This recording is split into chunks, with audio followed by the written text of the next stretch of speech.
Thank you to our sponsors for today's video, StarCharge, InfyPower, Eaton, and Amber. StarCharge is the largest EV charging manufacturer in the world and is also a provider of residential and commercial battery storage and microgrid solutions. And InfyPower is the largest EV charger module provider with over 3 million power modules running reliably worldwide. Their latest G2 collection features ultra-high power density and efficiency for EV charging and energy storage integration. InfyPower, innovation for your power. This video is also brought to you by Eaton.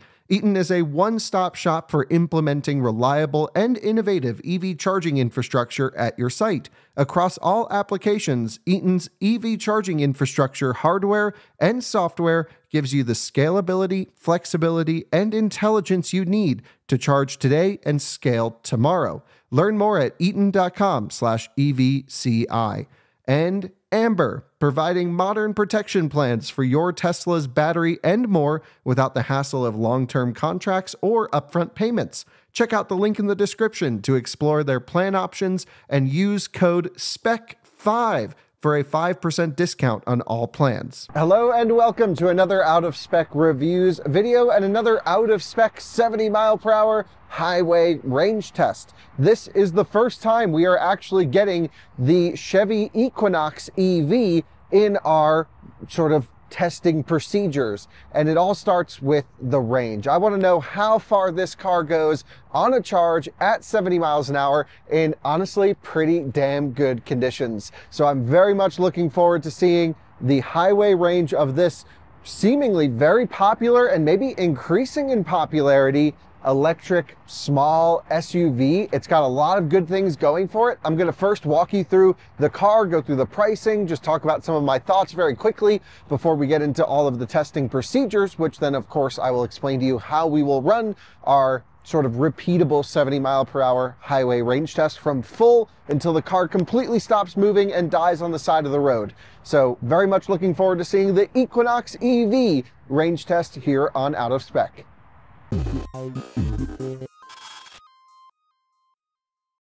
Tijmen behind the camera is actually going to be heading out on this test today. So Tijmen, are you looking forward to range testing the Equinox? You've driven it before. Yeah, I've driven it before, and yeah, I guess it's going to be fine. It's going to be sitting at 70 miles an hour, so. So this one is equipped with Super Cruise, which will make it really nice because it should just lock you in the center of the lane and do auto lane changes. Although sometimes we do turn off the auto lane changes if it like does some weird things, because we always drive like almost the exact same speeds of the trucks. Right. And we don't want to draft or anything like that.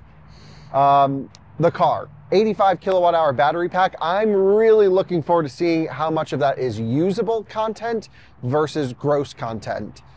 General Motors doesn't really say. Now, I'm guessing that's more on the usable side. I think you do get a lot of battery for the money here, and it is worth noting that you can get an entry-level Chevy Equinox for around $35,000 with this battery pack. That is an unbelievable value.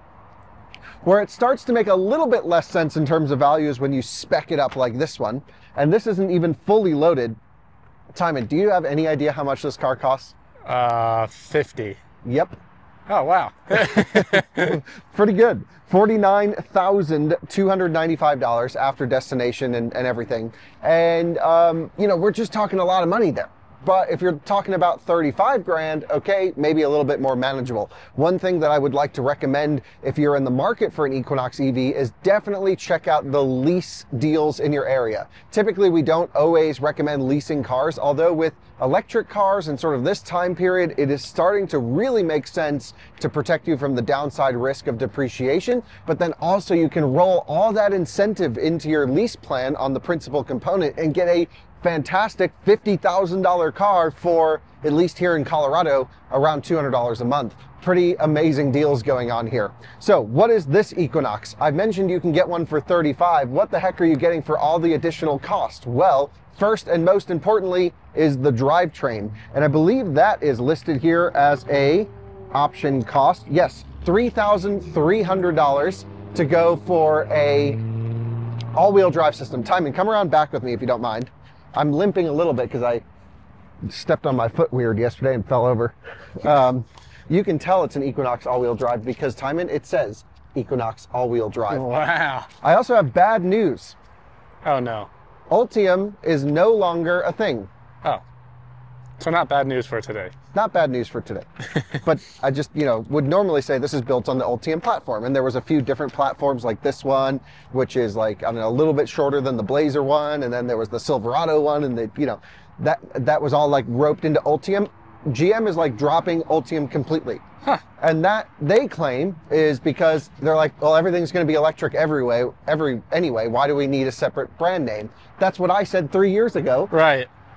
Anyway, I guess we're kind of getting to the point where EVs are normal now, which is great. So even though on the window sticker it says Ultium, powered by GM's Ultium platform, you got to cross that out at the moment.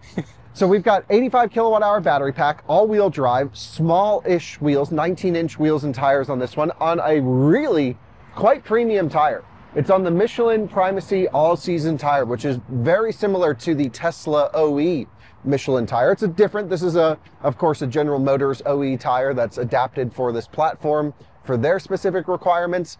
But usually when you see more entry-level models, you're not seeing a really high-quality tire like this on there. So I'm looking forward to seeing how that goes.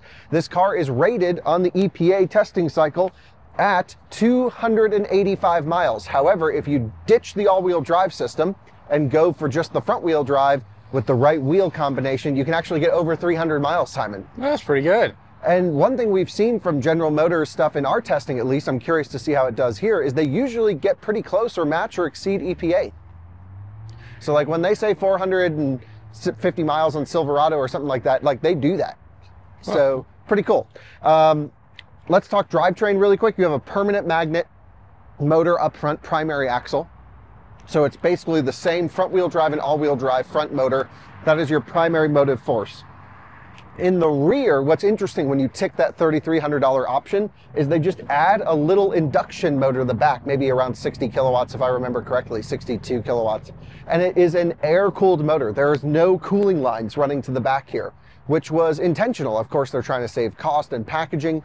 And it's kind of an interesting approach because very few cars have non-air-cooled motors. But I will say, we should maybe do a stress test on that one day to see if you can overheat it. But like, I've taken this thing now in the mountains, driving hard, and it's never been an issue for normal driving. That's pretty interesting. It's not supposed to be a performance car. Right. And so the benefit of having an induction motor back here rather than a permanent magnet motor is it shouldn't actually really impact you on the range front-wheel drive to all-wheel drive that much. What I tried to have today was actually a front-wheel drive identically spec'd to run alongside the all-wheel drive Tijmen. We just had too much going on. Yeah, we have a lot. But if a lot of people really want to see that, I will make it happen. Because I think the addition of that induction motor, which has no flux-related losses, it can basically shut off. It doesn't go to zero because you'll have gear train-related rotational losses and things that happen from that always connected motor. It's not on a clutch disconnect. But there's essentially very little loss by this. I don't think the range is going to be that different front-wheel drive to all-wheel drive. So with all that said, that's the car. I think Equinoxes are going to be very popular for good reason. Tijmen will show you around a little bit of the software. It has really good route planning, really nice screens, no Apple CarPlay or Android Auto, which is music to my ears. What do you think, Tijmen? Yeah, I think it's fine. I think as long as it's got Google embedded, so that's perfectly fine. Yeah, as long as it has the apps that you would need from CarPlay, which it has Waze, it has Spotify, has YouTube Music. Weird omission, though, is it's missing native Apple Music. And we do have a lot No one uses Apple Music. Just Jordan. He told me to put it in there. Oh. Yeah. I don't care. I use Spotify. And we all know it's about what Tijmen and I like. Right. Here. So I really actually have zero issues with the software here. Some people were complaining. I posted a photo on Twitter last night that it didn't look that great to me. Well, the one thing I don't really like is that you can't change the color. Yeah, it's always that blue. Yeah. That's all it is. Yeah. So maybe through an over-the-air software update, which these do support. That'd be cool to see that you could change it to whatever color you wanted. Yeah, out of spec, make it orange. Yeah. Okay, the testing procedures, Tijmen. It all starts here, the prep work. We've just set the tire pressures to 42 PSI all around. Was it 42? Yep, 42. Okay, I just did the Rivian right after. That was 48. So 42 PSI all around. We've set them while cold. The car stayed outside overnight here last night. I now have it actually preconditioning for a charging session manually. It does offer manual en route battery preconditioning. That's just to get the battery warm ahead of the test. And it's at 16% state of charge, plus or minus.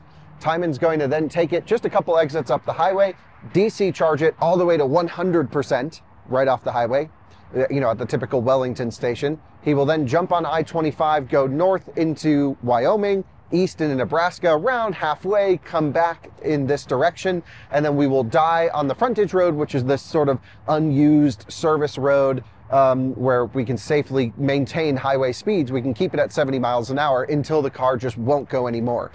Now, actually yesterday, I don't think the videos will go up in order, but yesterday, the Blazer EV, which we also ran, we have a Blazer, an Equinox, and a Silverado this week, shout out to Chevy, actually couldn't maintain 70 miles an hour from 4% onwards. All right, so I should aim to be there at like 4%. Yeah, I think once you can't maintain 70, just get on the frontage road. Okay. Because I had some interesting behavior as well, where it wouldn't maintain 70 at 8% last night for me in the Blazer. Oh. I was on my way to do a 10% challenge, but then after I charged it up, it was perfect down to 3%. So it had some very odd, almost like BMS sway. Yeah. The only reason I'm bringing that up is our Blazer all-wheel drive and this have the same exact battery. Okay, so I'll just pay attention. Yeah, just, you know, basically Super Cruise, you won't notice it until you just like, you start going, you'll have it set at 71 probably, we'll GPS check it. You'll just see 70, 69, 68. And it doesn't give you any warnings, it just goes. Nice. So anyway, we'll see how that goes today. And we'll go basically until it stops moving. So Tijmen will log the 70 mile per hour highway range test number, which is how far can the car go at 70? How far did it go when it hit 1%, 0%, and then how far does it go after 0 until it completely dies? Sounds good. And then I'm going to charge you up on the side of the road with the Lucid or the Cybertruck. And with every General Motors vehicle, charging them from dead, they need to you need to charge a lot before they let you turn it on. Oh. So I'm going to give you a 10 millimeter wrench, which is the standard issue out-of-spec toolkit for any General Motors electric car. Because if we don't want to sit there for an hour charging on AC, we can just pull the 12 volt, put it back on, then it lets you turn on. Oh, well, yep, let's do that. Okay. Yeah, I don't know. There's like energy in there. I don't know why it doesn't let you restart, but we'll try it. We'll see how it goes with this. We did it with the Blazer yesterday, so we already know what we're doing here, and we're about to do Silverado as well. So Tijmen, enjoy the range test. You'll be with the viewers starting in Wellington, taking them on this one. And my prediction for range is 290 miles. I'm hoping for 200. We always like the shorter ones because they don't take as long. But of course, I think it's really important that this car has significant range. Of course, it's not all about the outright range. It is about charging performance with range. And so we will also run a 10% challenge in this car in an upcoming video. So Tijmen, have fun on the range test. I'll pick you up off the side of the road and enjoy. Thanks. Just showed up at the charger. So let's get this thing rocking and rolling. We are plugged in, showed up with 12%. We're doing 101 kilowatts at 345 amps and 294 volts. And yeah, now we just gotta sit and wait and let this thing charge to 100%. This is a long charging session, so we're limited by charger. It's doing 290 volts when I first plugged in. And we hit 78% or 77% and it dipped to 80 kilowatts. At 60%, it dipped to 90 kilowatts and we only saw a peak of, we only saw a peak of 106. Heaven almighty, we are sitting at 27 kilowatts at 90%. So another 40 minutes, let's go. So we just hit 19 kilowatts, under 20% at 95%. And this is what I mean with the screen, is just like all blue. It's kind of hard to see now that it's kind of light outside, but the entire theme is blue. But other than that, the system works really well. Like Kyle was saying, we got Waze, Spotify, and then native maps is just Google Maps, which is super nice and super easy to use. Everyone knows how to use that. And then we have some quick settings here on the side, like traction control, auto high beams, all that stuff. And then we can just press X, and then that's basically it. It's super simple to use. I have climate control off currently. And then this is also blue. There's your eye tracking stuff right there. And then you can't really you can scroll down. I thought you couldn't do that, but you can scroll down on somewhere up here to show your notifications. Not that we have any. Super easy to get to music, maps, phone, and that's basically it on here. So we've hit 100%, but we're still taking in power, so we're just gonna wait till it fully completes. It says 10 minutes. I'm sure it's gonna be less than that, but as soon as this hits 0 and this is fully complete, then we'll unplug and start this range test. But it says 288 miles of range. So we'll see how long this actually takes and how accurate this actually is. With what Kyle was saying, it's going to be pretty accurate. So just wait till this hits 0. And then, oh, let me see what the screen says. It says complete. And let's see. Oh, it's delivering no power. So let me unplug. Yep, we are good. And we are off. What is this? Oh, some random stuff. All right. I've reset trip 1. And that will show here, reset trip 1. So let's get on the move. And we are merging onto the highway finally after about an hour and a half of charging. We are on the move. I do like this gauge where it shows you how much power you're drawing while accelerating. It does the same for regen. It shows you how many kilowatts you're actually using. So that's pretty cool. So now we're just gonna merge on to the highway and set it at 70. I already GPS checked it to see that 70 is actually 70. So let me turn it on, set it to 70, and we are a go. And we are at 75%. We're not even halfway, and I have to pee already. So this is gonna be a long, fun journey. But if I were to turn around right now, we'd get back at 42%. We've done 71 miles so far, and 3 miles per kilowatt hour. So we're just moving along. My guesstimate for total range is, let's see, let me do some quick math and I'll get back. I'm guessing I'm gonna get like 300 miles out of this thing, which will be pretty good. Surprising, actually. I thought it would do less, but as of right now, with my mental calculations, it looks like we're gonna be doing 300 miles today. So we are turning around. I am at 61% state of charge, and it says that we are gonna get to the spot with 11%. It just said 9% earlier. So we'll see how this turns out. I already had to take off one charging station, but we're moving. We've done 112 miles so far, 3 miles per kilowatt hour. So it's not looking terrible, but it doesn't seem like to be the 200 miles or 300 miles of range quite yet, but I guess we'll update back to 9%. We'll update at 50% to see where we're at, kind of multiply that, and then go past 0 and see how far we go. All right, we are at 50%, and we're at 136 miles, so let's double that. That's 272. And we have 85 miles to go till we hit the spot at 11%. So probably gonna do a loop or two from there. But I'm still guessing that we're gonna get close to, if not over 300 miles on this stretch. Our miles per kilowatt hour has gone down by 0.1. But other than that, we are looking good. We just hit 25%, and we've done 196 miles at 2.8 mile per kilowatt hour. It says we are going to get to the spot 14%, so we're still going to turn around and do a little bit of looping. But I still think we're looking pretty good for the 300-mile stretch.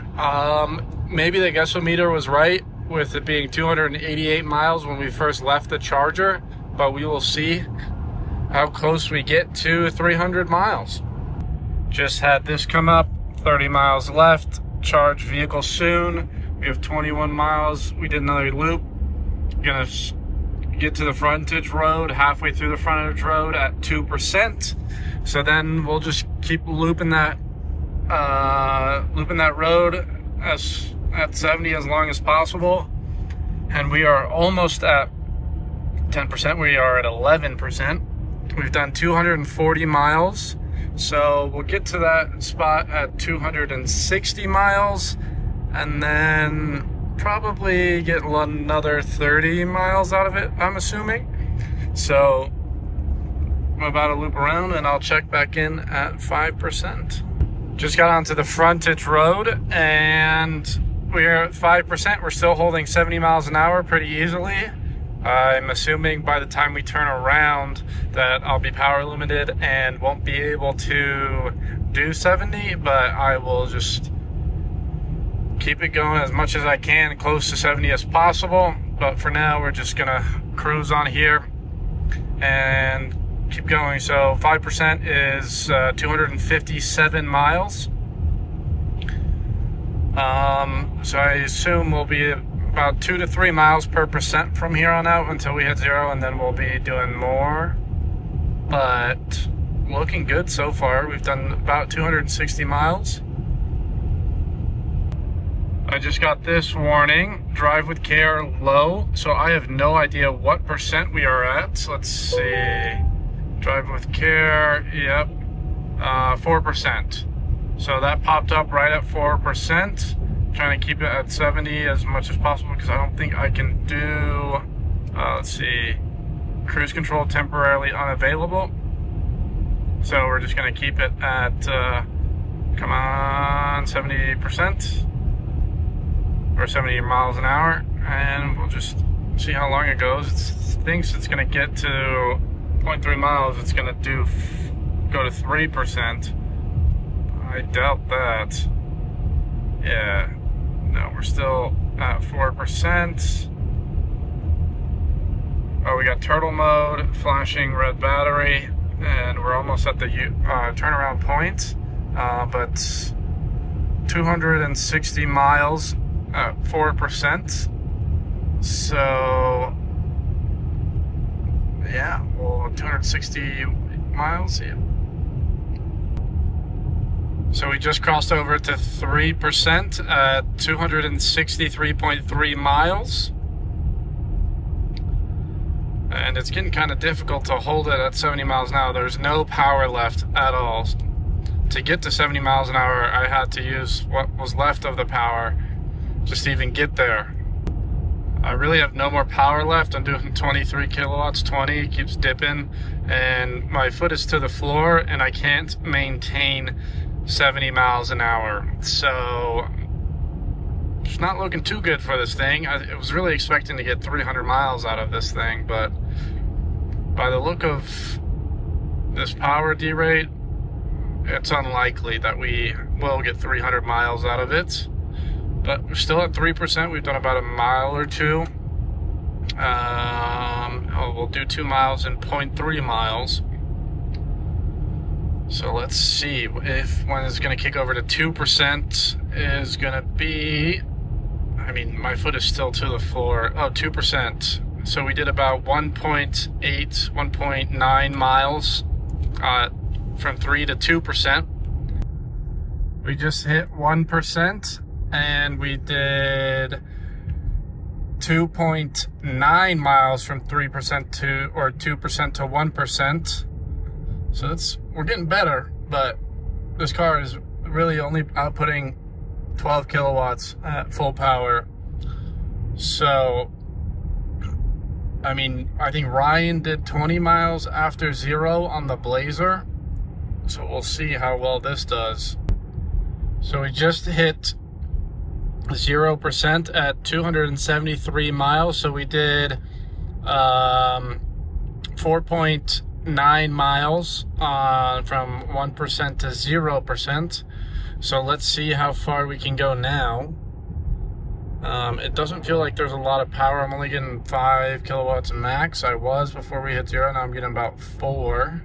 And it looks like we're going pretty straight here.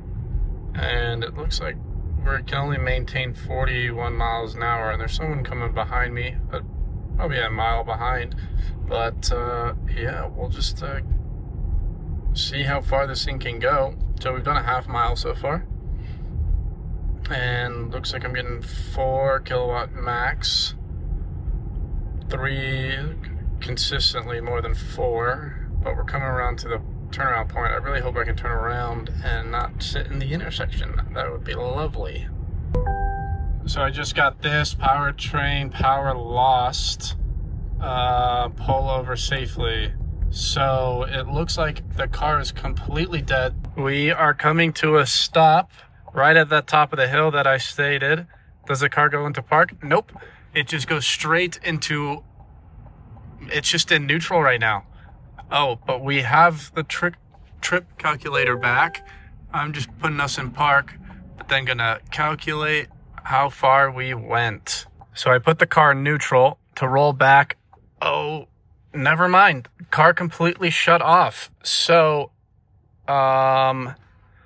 doesn't look like I'm rolling back at all.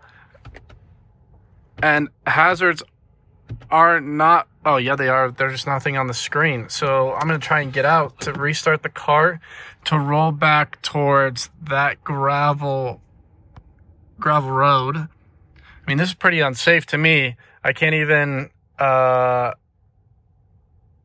do anything. So the car will nothing. Can I turn the screen on? Nope. Hazards are on though, but cannot do a thing. I think Tijmen died right over here somewhere. Oh, there's the hazards. And that is not the best place to pull over, but at least there's a good view. I'm surprised he came on the south side there, but there he is.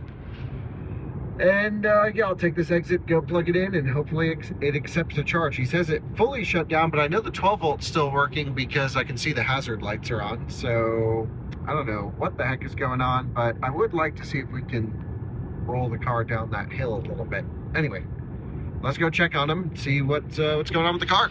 There is Tijmen all the way up ahead on the frontage road. I guess it's not a terrible place to pull over. It's all good. I'm going to come up behind him and see if we can't get that thing charging. So what Tijmen should have done was pull in here rather than trying to go straight if the car was dying. This is a much safer place to pull over. So let's go see if we can roll it down the hill. I don't know.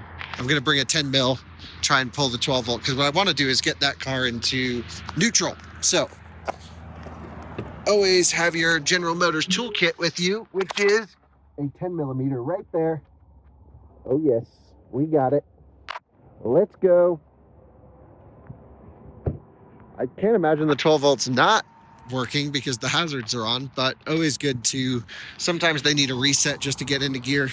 All right, I'm gonna go roll it down there.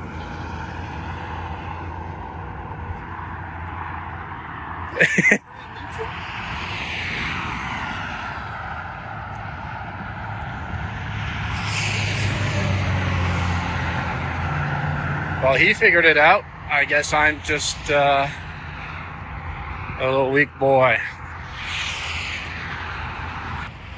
The screens have gone completely black as soon as I made it here, but the steering's super light. Oh, it was not. And I don't think it's in park. Like I hit park and I didn't hear anything actually. If it's not moving, it's... Oh no, this indicates park. Yeah, I was doing that before too. Yeah, so reverse may not have went, but I just pulled for neutral. So 2 questions for you, Tijmen. Yes. When you knew you were dying, you didn't pull in here. Well, it was giving power for a little bit, and then as soon as I got there, it just... Right there. Yeah. And then you didn't really pull enough to the right. Well, sorry. It was... No one died. Yeah. Manual charge port door, thank God. Yes. The Blazer is like... And it's so slow. Here's the keys. Let's get this charging. This is Lucid Range Exchange. Honestly, a feature every electric car should have, but only the Lucid does it in this way, where I can plug this end into this car and this end into the other car and share the power, share the energy. There we go. So now, once this is in, I'll hit start on the screen in that car, and hopefully the 12 volt is live enough. Yeah, it seems like it's hit or miss. GMs at low state of charge are always wonky. Start sharing. And it says preparing to share. Let's check the, yeah, check. Yeah, just it's starting to go. Woohoo! Charge cord connected. And it's doing 8 kilowatts. Oh. Hell yeah. 9. 8, 9. Yeah. All right, so now the question is, whenever we run a Chevy or really any of the GM, can't call it Ultium anymore, but the GM stuff down to 0, they always like hate to restart. So like the screens go black, all that stuff. You've seen that. Yeah. But if we, like with the Blazer, we had to charge it to 7% or 8% for it to restart on its own. Oh, I mean, we're not going to wait here that long. Yeah, but this also seems to not need to restart. Or did the Blazer already turn screens on? It had all the same thing. It just wouldn't engage the drivetrain. Oh. Until 8%. And you would hit the brake pedal and the screens would go black. Huh. So we had the same thing with the Silverados when we were doing the range tests. We just pulled the 12 volt, like the, negative terminal off the 12 volt. Yeah. Put it back on. And it was fine. Once they, once it re-energizes with some energy, then it's like, oh, I'm good to go. But if you drain it, it needs to be charged to a certain point before it lets you drive again, which is so dumb. Yeah, that makes no sense. No. So anyway, it's running 9 kilowatts, and it must be at such low pack voltage, this thing. Yeah, I mean, I was expecting it like Ryan to go an extra 20 miles on 0. And it didn't. No, it was maybe 2 miles. At what state of charge could you no longer maintain 70? 3% or 4%. Okay. I have it in the video. And then when you hit 0, that was it?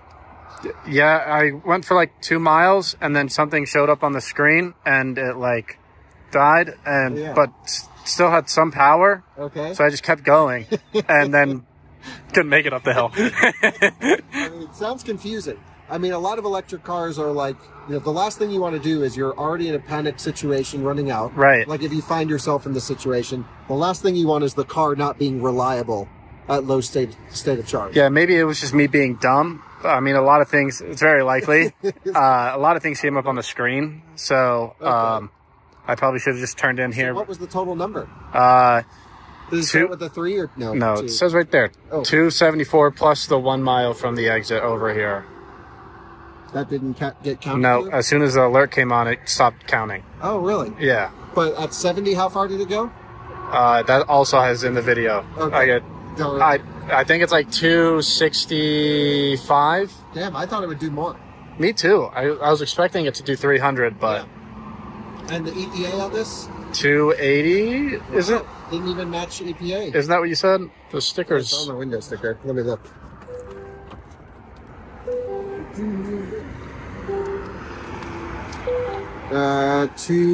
God dang. 85, yep. So it didn't match EPA. Wow. Stop dinging. Vehicle off. Dinging doesn't stop. Oh, it dings more. Okay, well, that's that. That's the end of a range test right there. We'll charge it up. I'm really curious to see what the pack voltage is when we plug it in low. Yeah. And that's the Equinox. Some post-range test fun. We need to get that to the DC charger. And I actually kind of want to get it there as low as possible to see what the voltage is down low. We can always push it with this. I mean, it's got a bumper. But we've delivered 2 kilowatt hours now, and really not much time at all. Yeah, and 10, 15 minutes? I think 10 minutes. Yeah. And it's like 3 miles to the charger. So we should make it, because that 2 kilowatt hours is delivered. It doesn't factor losses. But I also feel like maybe yours died a little prematurely. It feels like it's a me because it was going, and then it just stopped. Yeah, and Ryan described on that same battery yesterday just like this slow Peter. I was at 4% at cutoff of 70 miles an hour, and I could only really do like 55 at 3%. But then it was still showing 10 to 15 kilowatts of output power. Yeah. And then it slowly started going down. But then as soon as it was like at 5 max, it really just like hit a face on this roadway there. I think it's a real problem with these battery packs being such low voltage and like, you know, they really are seemingly having very little bottom buffer. And I think like that is not cool in my opinion. It's a little bit like the Polestars. You remember when you would hit like 7% in the old Polestars? Yep, they would just die. And I think that shouldn't be the case. I think you should be able to maintain highway speed all the way until where the car 50 miles an hour till 0. Yeah, a little past 0, so like 2 miles past 0. Okay, that's Tijmen's recommendation. 2 miles past 0, 50 miles an hour, flat ground. Yeah, sure. I bet this could do it. I'm sure if this was flat. If it was flat, yeah. So I think we need stricter requirements. Yeah. Okay, well, I think we should go. I mean, it's an adventure. We can charge it up if we need to go more. Exactly. Will it restart when we unplug? That's going to be the question. I think yes. I've never seen a General Motors car restart this low. Ryan went also farther than this did. Wait, Ryan went farther in his range test? Didn't he? After 0? Oh, yeah, but what was his number? Oh, no, he was like 240, I think. Oh. Yeah, because that's a bigger car, same battery. Oh, I was thinking like he went like 300 something. No. His didn't shut off like this did, so I'm thinking it's just going to start right up.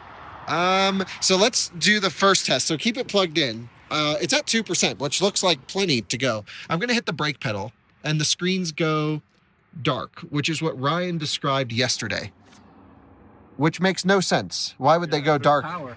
So it seems like they have like combustion car logic. You know, when you like turn a combustion car on and like the headlights dip? Yeah. And like, you know, it does that to, yeah, I mean, it takes the load off the electrical system to run the starter motor. It's like that tuning is here in an electric car. Makes when no sense. They just have to cycle a simple if you take your contactor. foot off the brake and wait 2 minutes, screens will turn back on. Yes, exactly. So same thing with Ryan. I don't get it. So it's like a lot of the combustion car logic in the software and ECUs remains. Oh, ripping the Subi. Okay, so let's unplug.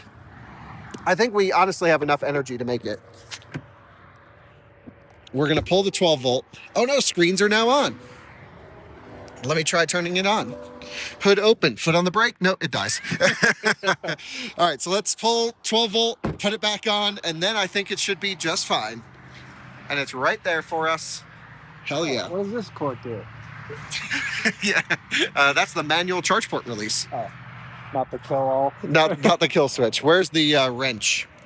You just had it in your hand. I know, I just had it. Mechanic Kyle on the job. Nothing to worry about. I just got to take this stupid plastic cover with 1, 2, 3, 4 10 mils, holding it all in. At least it's 10 mil. And I should say, it's not plastic. It's a metal cover. You know, if you're going to make your cars not restart from down low, you should at least have a quick disconnect and reconnect function. Right, exactly. And maybe put a little front trunk in here while you're at it. Yeah, there's some space right here. You could just put a little suitcase. I mean, yeah, you could like move this line there. Yeah, you got plenty of room to put it somewhere you can move this whole unit back. Well, that's probably the front motor and inverter. Yeah, but you can charger. Probably move this back a couple inches. Change the wheelbase. Yeah, who cares? Front, all about the front space. Okay, I gotta remember which place. They're probably all the same size. No, this one is just a thing, and this is a bolt. Well, then it shouldn't be too hard to remember where they go. Yeah, exactly. Why are we doing this? We have removed the cover. Maybe. I think. We've removed the cover, and it is attached to the charge port release. I am now going to remove the battery connection. If I do this the correct way, me and mechanical skills here. I mean, we have our YouTube certified mechanic right here. Yeah. Negative touch positive, right, Tijmen? Yep. Not our car. All right. So now, I gotta see how the heck we remove all this. Just probably lift it up. Well, I can't quite see what I'm supposed to lift. I don't know if this is attached. You got a flashlight for me? You have one in your butt pocket. Yep. Sparks, I'm protecting us. Also, YouTube certified mechanic. Couldn't find a glove, but in case it sparks. There we go. Ready, Tijmen? Yep. 1, 2, 3. Nope. Gotta loosen it more. There we go. We're disconnected. Car headlights or the bar turned off. Okay.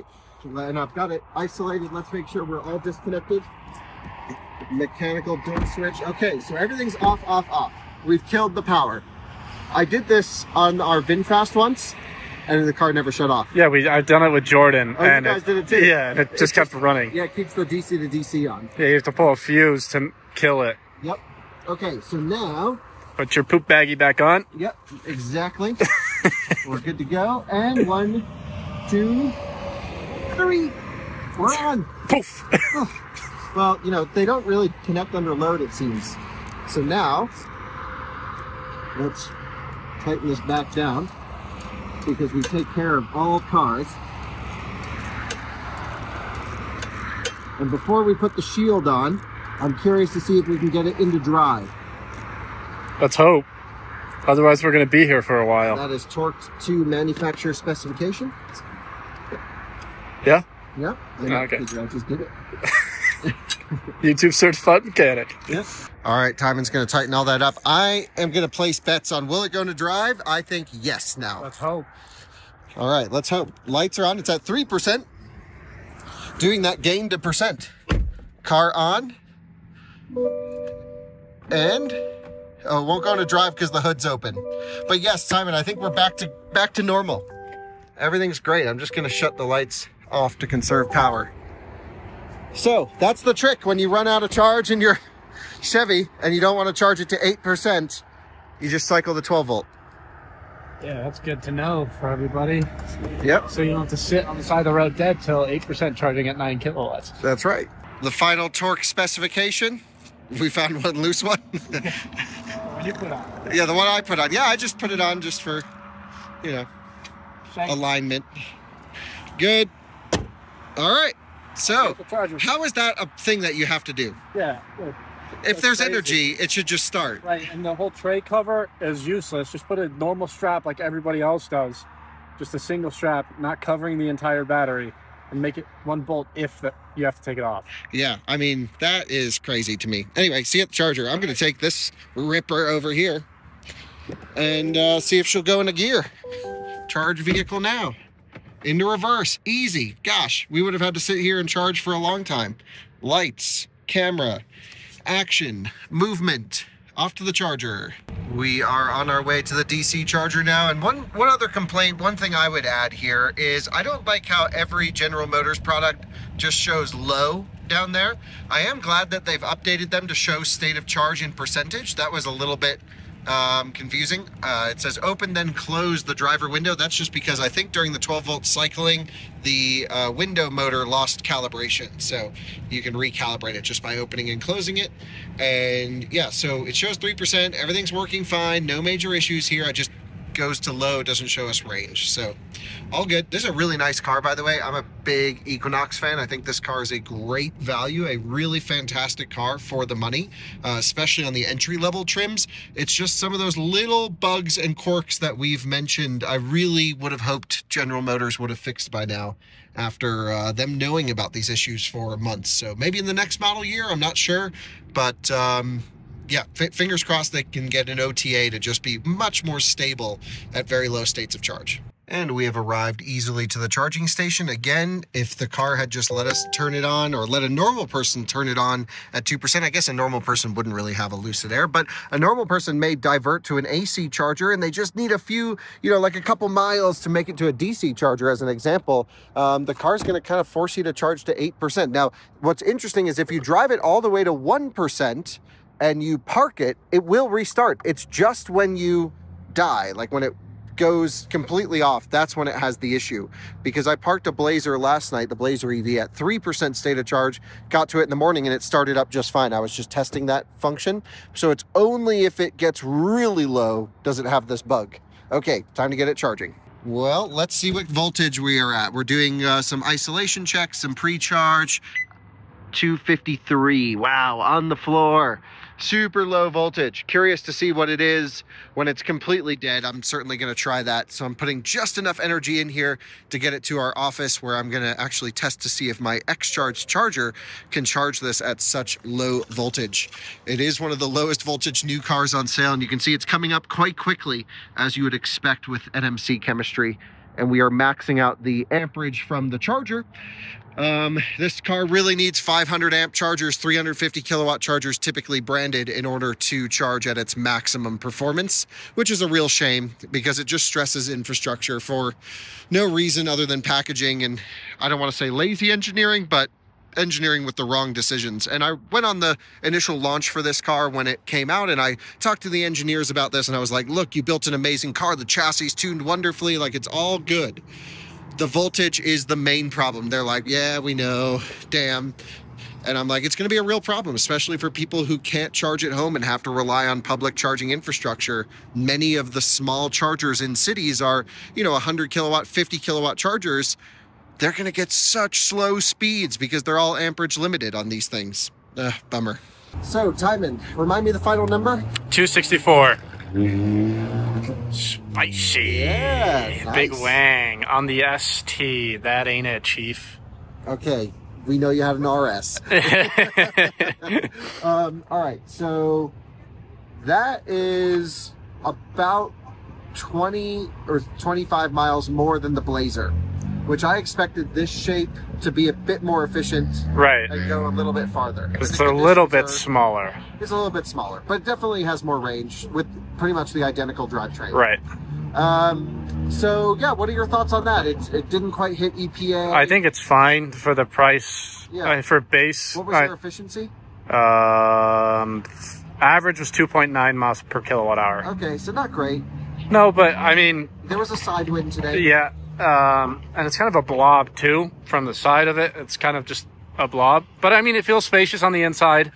And I mean, even for front wheel drive, which I'm assuming would be a little bit more efficient. Yeah, I think front wheel drive, you'd see another 20 miles out of it. For 35 grand, I think that's perfectly fine. Yeah. I actually think the whole package of the car is great. It just needs a couple little fine tunings of software logic. Stuff like this is kind of... And Super Cruise needs to be better. Super Cruise just needs to be not pre-mapped. Exactly. Just do it like everyone else does. Just have the driver pay attention more often. Yep, and then just like have a hands-on thing if it gets confused. It's right. Either like hands off or all off. Right. And no, I would complain about the same thing because I did the Silverado 10% today. Yeah. Half the time I couldn't use Super Cruise. Yeah, it's quite annoying. I mean, the route I took, it was nice because I got to use it 90% of the way, but it's just like thinks it's taking an exit ramp sometimes and it just shuts off for no reason. Yeah, weird. Okay, so yeah, all of that just needs to be like fine-tuned. Like the engineers just need to take all of them on a road trip, or just watch our videos. Yeah. Just, you know, the last 5% to be fine-tuned. But dude, for the value that these things are going for, especially here in Colorado on a lease, that's plenty of range. If you charge at home, it's awesome. Right. And you can get anywhere in Colorado. I think 95% of Colorado. I think anyone who ends up with one of these or has purchased one is not going to be disappointed. Right. It's just going to be a commuter car, and I think it's perfect for that. Yeah, I think so too. I think they, you know, their targets were achieved, but not overachieved. Right. So there you go. That's the Equinox range test. Let me know what you guys think. Not the most efficient, not the longest range. It is a relatively large battery pack. 85-ish kilowatt hours. Do you know how many kilowatt hours you pulled out of it? Nope. I'm curious. So you went how far again? No, the total number now. 274 and a half. Okay, I'll put 275. Okay. And how many kilowatt hours? Oh, sorry. What was your efficiency? 2.9. 2.9 overall? Yes. Okay. 2.9. So you pulled... That doesn't make sense. That doesn't make any sense. You could see trip one, kind of. Okay. Let's see. Because that would be a 95 kilowatt hour pack, which actually wouldn't... Let's go to trips. Start vehicle to show status. Okay, why? Like stuff like that. 2.5. But that can't be right because that's overall 2.7. 275 times or divided by 2.7 would be even more in the wrong direction. Let me pull up the video. So Tijmen, in the video clip, it shows 2.9 miles per kilowatt hour. Yep. Which would indicate, now, you know, it could be a swing, but let's just say above 85 kilowatt hours usable. Seems like it. And so there is a display in here that shows cumulative kilowatt hours output by the car. It's every drive cycle it resets, so that's already gone. But it does corroborate with something my friend Tom was telling me. You know, Tom Bologna, State of Charge. Yep. He said that his GM testing is indicating that he's pulling way more energy than what they're saying. So even though they're claiming 85 kilowatt hours here, I think you pulled closer to 90 to 91 kilowatt hours out of this. That's pretty good. I mean, that's the good way to do it. Cause then, you know, they can't get sued or whatever when in 5 years down the road, someone's like, I only get 85 kilowatt hours. Right. It's like, well, that's what we told you. So anyway, that's a curiosity, something maybe we could dig into in a future episode. And on the next range test that I do, Silverado, I'll keep that cumulative energy calculation up to see how that cooperates. Right, that'll be good. Yep. Okay. Well, thanks so much for watching. Interesting results here. And we seemingly pulled more energy than what they say. And we'll see you on another one again soon. Bye-bye. One last clip, Tijmen.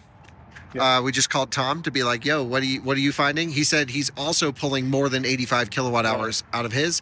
He thinks the pack's like 89 point something kilowatt hours. 89.8, I think he said. Yeah, I don't know where that number came from or if GM said that at one point, but basically we pulled, I think, definitely over 90. It could be, you could have been on that low side or high side of that efficiency number. I think on the low side. Yeah, I hope it's on the high side, but either way, it's and we ran it all the way to dead, which Tom I don't think has done yet. Yeah. So yeah, either way, you're getting more energy than what they tell you. That's always good. That's good. Yeah, under promise and over deliver. On range and efficiency would be nice, but at least on range or capacity, we'll take it. All right, we're at 25%, and pack voltage is coming up 305 volts. Wow, what a miracle! All right, let's go.